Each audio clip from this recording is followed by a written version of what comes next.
Şöyle aynaltıra vur.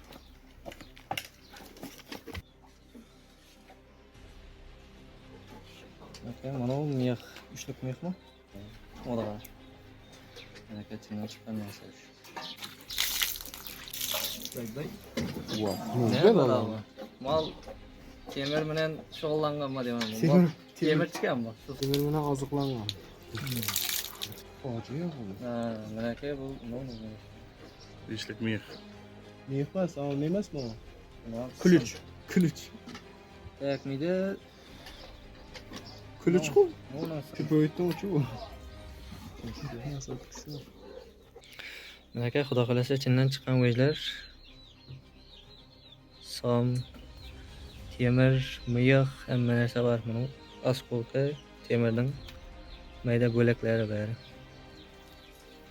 Shu bilan molimizdan chiqdi Xudo xolasa. Alloh olay. Mana aka shu so'mlarimiz chiqdi Xudo xolasa. Shuni xizmatlar kerak bo'lsa aloqaga chiqaverasiz.